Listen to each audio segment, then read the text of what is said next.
Great. Well, thank you very much for having me. It's a pleasure to be able to give you this overview of Simons Observatory on behalf of the ESO collaboration. And my goal with this talk is to present to you a somewhat thorough overview of the specs of Simons Observatory and what we're trying to do with it. And because of this, I've built these slides to be a reference that you can look at later to find more information. In particular, I've added every possible link to additional ESO specs, publicly available simulations, publicly available software from ESO, as well as a list of contact people you should feel free to reach out to if you have any further questions. And then at the end, I'll address some of the specific questions that the organizers asked. So let me get started by saying that the Simons Observatory is a very large international collaboration which encompasses more than 300 researchers in about 12 countries and more than 50 institutions. So I just wanted to give credit to them and show some of their faces at the summer 2019 meeting in Berkeley and a year later on Zoom. I will tell you a bit about the science goals of ESO. Of course, we've heard about science goals from a lot of different CMB experiments. And so I'll try to be quick and only emphasize the points that I think are somewhat unique or that I'm particularly excited about. So of course, the goal of Simons Observatory is to drastically increase the sensitivity of the measurements of small scales in temperature and polarizations. So these are high L science, as well as improving measurements of the B modes in polarization, in particular, searching for the recombination bump of the primordial gravitational waves. But that's not all we're trying to do with Simons Observatory. We will also release catalogs of galaxy clusters at the end of the experiments. So these are clusters detected through the thermal Sunyaev-Zeldovich effect. And I think a more recent estimate is more like 30,000 galaxy clusters. Measurements of the kinematic Sunyaev-Zeldovich will also play an important role, as I'll show later, as well as measurements of CMB lensing, which will increase a lot in sensitivity. But something that's really exciting is also this new field of transient phenomenon in the submillimeter sky. And some of the scan strategy for ESO may enable us to learn a lot about variability of point sources, of which we expect to detect order 100,000 active galactic nuclei and star-forming galaxies, as well as searches for Planet 9. So my expertise personally is on those thermal SZ, kinematic SZ, and CMB lensing observable on the CMB side, having mostly worked on how to combine CMB and large-scale structure experiments, as well as intensity mapping. And so I just wanted to flash this slide showing the history of the universe, just to drive home the point that with the next generation of CMB experiments, we're not just probing recombination and primordial fluctuations, we are actually probing all of the large-scale structure in the universe in between. And so I think this is really something I'm excited about for Simons Observatory, is being able to do very advanced large-scale structure from the CMB. So here's a summary of the key parameters that we expect to constrain from ESO and the relevant values. I'm not going to go through this in detail. I'll just advertise that one of the key focuses about primordial fluctuation is tensor modes, as well as primordial non-Gaussianity, the search for light relic particles through the damping tail, measurements of the total masses of neutrinos, the growth of structure over a very broad redshift range, thanks to CMB lensing, as well as some really exciting astrophysics, the astrophysics of galaxy formation and evolution. And the topics that I'm most excited about, the things that I work on, are this kappa CMB, so CMB lensing, and the Sunyaev-Zeldovich effects. And as you can see, they play a role in a lot of those science goals. So how do we achieve those science goals? The Simons Observatory will comprise two different surveys from two different sorts of telescopes that I'll describe to you in a moment. The first one is the small area survey carried out by small aperture telescopes. And the light blue region here gives you an idea of what it might look like, although the scanning strategy is definitely not fixed at the moment. But we are planning for about 10% of the sky covered by this small aperture survey, And this survey is optimized for the search for primordial gravitational waves. On the other hand, ESO will also have a large area survey, which you can see here in light blue and color. And this we expect to cover about 40% of the sky, potentially more, at high resolution and high sensitivity. I'll say more about this. And in particular, one of the key property of this survey is the very large overlap with other large-scale structure and CMB experiments, as well as this observing cadence that's currently worked through that hopefully will enable us to look at transient astrophysical effects. So here's a summary of the specs for these two surveys. So here again, the small aperture survey with its specs and the large aperture survey. So we will have maps in 6 different frequencies. If you focus on the usual CMB frequencies, the number to keep in mind is something like 2 micro-K arc minutes for the small area survey. And this sensitivity and this 10% of the sky were designed such that delensing plays an important role for getting at the B modes, but this can be achieved either with internal delensing or with external tracers of the matter density field, such as large-scale structure surveys. And for the large area survey, the number to keep in mind at CMB frequencies is 6 micro-K arc minutes over basically 20,000 square degrees. So a really large, high resolution, high sensitivity map. And of course, for all of our science cases, both for the small and the large surveys, foregrounds will be crucial, and controlling them will be crucial. And so this is why the frequency range is so broad in our coverage. Now, this gives you an idea of the white noise, the detector noise levels in these maps. Of course, as for any experiment from the ground, the atmosphere should not be forgotten. And if you want to know more about this or to have some more quantitative information for forecasts, for example, I invite you to look at this publicly available code on the Simons Observatory GitHub that will give you noise power spectra for all of our bands, including realistic correlations for atmospheric bands. So these are the key specs of the maps we hope to deliver. And another thing I want to point out, focusing more on the large area survey, is how timely this experiment will be in enabling joint analyses with things like DESI, Rubin, Roman, Euclid, and other CMB experiments. So the official timeline for ESO, and we're currently on track to achieve it, is the following. So first light for both telescopes in mid-2022, and first science observations in 2023, with observations continuing for 5 years, so until 2028. And this timing is important because it allows us to overlap with Rubin, Euclid, and DESI, whose official survey actually started just a few weeks ago. And so this will enable a number of joint science projects. And these are a number of topics on which I work, combining CMB lensing as well as SZ with large-scale structure observables to either learn about properties of fundamental physics, large-scale structure, systematics in large-scale structure surveys, as well as actually astrophysics. And finally, in my opinion, ESO will also be a very valuable stepping stone towards the amazing capability of CMBS4 that we've heard about. And I'll say a little bit more about this in a moment.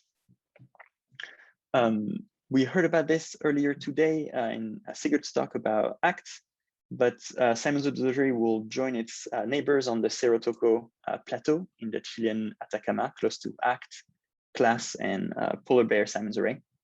And again, as Sigurd mentioned, the value of this site is its altitude and the fact that the air is extremely dry, which limits atmospheric loading and atmospheric fluctuations. And the relatively low latitude enables us to observe about half the sky from Chile.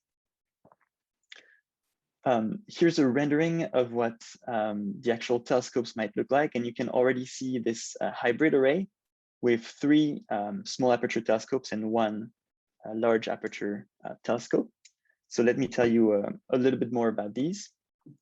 The Large Aperture Telescope, which will carry out this large, almost half the sky survey, has a 6-meter primary telescope, which will enable about arc-minute resolution at CMB frequencies. And the cryostat, the receiver, will currently start being only half-filled, making it upgradable in the future.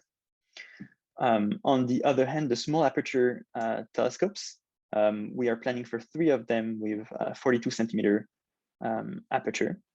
And one value of this design is that we expect this SO nominal design to be easily upgradable if needed, because half of the optic tubes, 7 out of 13, will be filled for the LAT, and the SAT telescopes are easy to duplicate.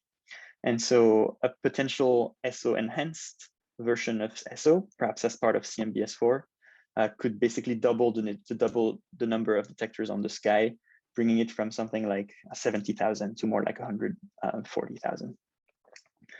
So that might make also SO a valuable stepping stone towards future experiments such as CMBS4. Before moving on, let me just say a few more words about these 2 sorts of telescopes, starting from the LATs, the large aperture telescopes.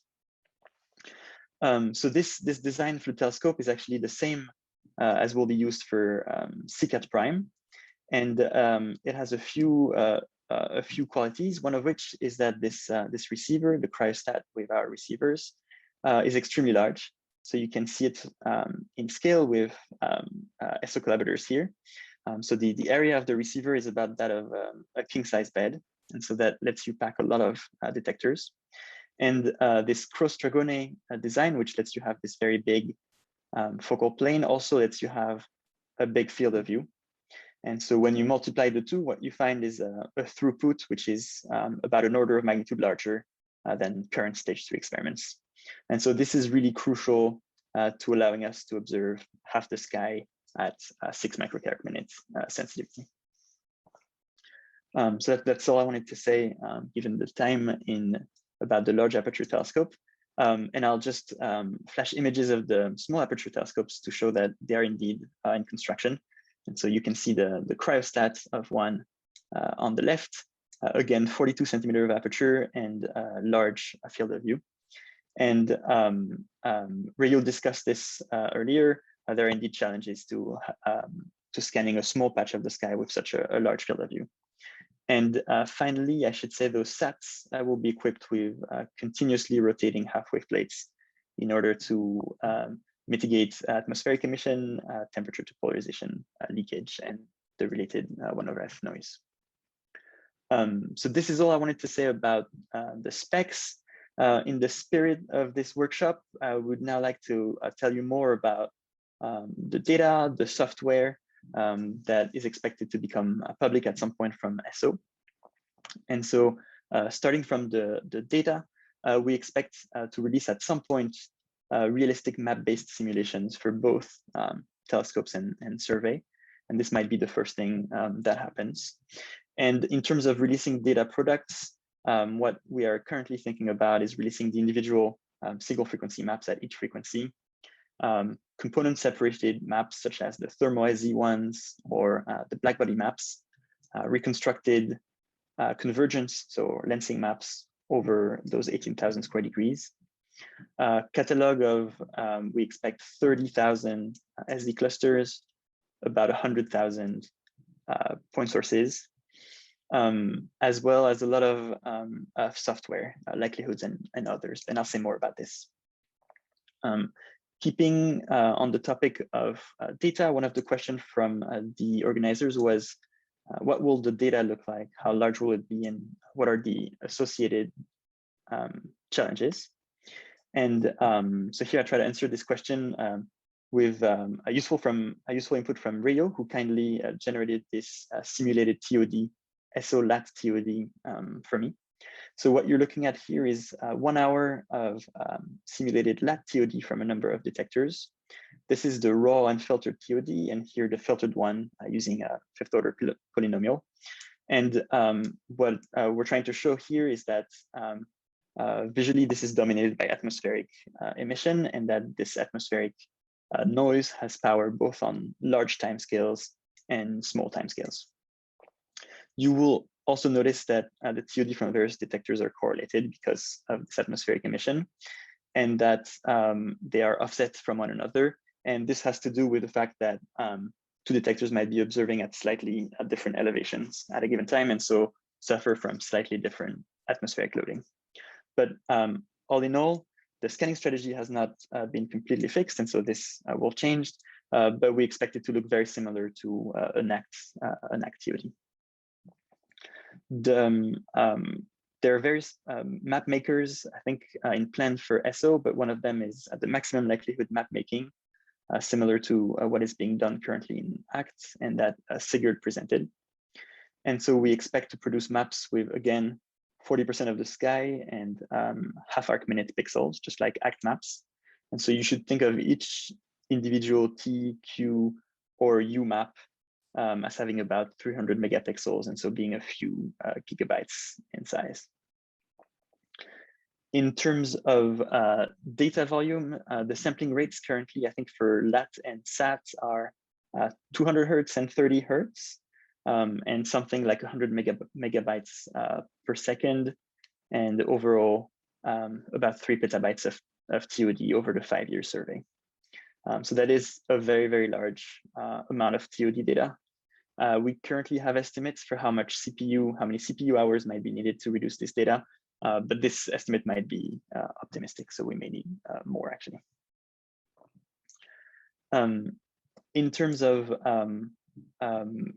community-oriented products from SO, a big part of those are public software. So part of the Simons Observatory policy is that all the key software needed for the key SO analysis has to be made public. And so feel free to go take a look on the Simons Observatory GitHub. You'll find a lot of free software. And this software touches upon all the parts of the analysis, from data acquisition, analysis of TOD and its conversion to maps, software for map analysis like Pixel. There were questions earlier today on how to convert ACT maps into HillPix maps. And this can be done very easily with this public software Pixel, and a number of tutorials are available. There's also code for generating map-based simulations. These are the detailed specs for the SO noise levels that might come in handy if you are trying to forecast anything about SO, as well as analysis of the actual map to turn them into cosmological parameters. So how to measure power spectrum, analyze the B modes, and many likelihoods functions under this SO like it, which is built upon the Kobaya package. So that's for the software. So there's going to be a lot of publicly available SO software, and I invite you to look at this SO GitHub. In terms of component separations and foreground simulations, which are relevant for this workshop, I think all of us in SO are very interested in learning more about the Cosmoglobe sky model and how this could be used potentially in SO. I'll just list some of the efforts that are currently ongoing in SO. A number of groups are working on extragalactic and galactic simulations for foregrounds. These have currently realistic correlations between the various components. So the, say, dust and infrared Milky Way, or thermal SZ and cosmic infrared background. They also have a realistic level of non-Gaussianity, and that is crucial for a number of analyses, such as lensing, for example, or which actually measures non-Gaussianity of the map. And importantly, for all the joint analyses with large-scale structure surveys, they have a realistic level of correlation with the matter density field. So a lot of resources are being worked on and will be made public. These are a number of the simulations that are currently being used, but there's many more efforts going on, which I wasn't able to mention yet. So that's the current work in SO on foreground simulations. Moving on to component separation methods, I think we're all also very interested in hearing about whether a commander-like method can be applied to SO. And so the input from all the experts on the call will be very, very valuable. I think, of course, the key challenge is going to be the size of the data and the computational demands of doing this, but would be really interesting for us to know if this is doable. Currently, there's a number of methods that are being implemented for the large area telescope and survey, the small area telescopes and survey. And these again, these codes again are publicly available online and currently being developed. So that's about all I wanted to say. Given the time, I'll just flash a list of contact people that you should feel free to write to with any questions. Of course, this list is not exhaustive, and so I apologize to anyone I missed. But these are the names of the technical working group leads and the corresponding technical working groups. This is the same thing for pipeline working groups. So going from data to TOD to maps. And these are the list of contacts for analysis working groups, which is mostly going from maps to cosmological parameters. My role in SO has been co-lead of CMB lensing cross correlations in the past, and now co-lead of the kinematic SZ working group. And so I'm always happy to answer any questions about this.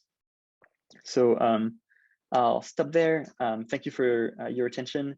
I think the slides will be made public, or I hope, so that you can follow any of the links in there, and I'll take any questions you may have.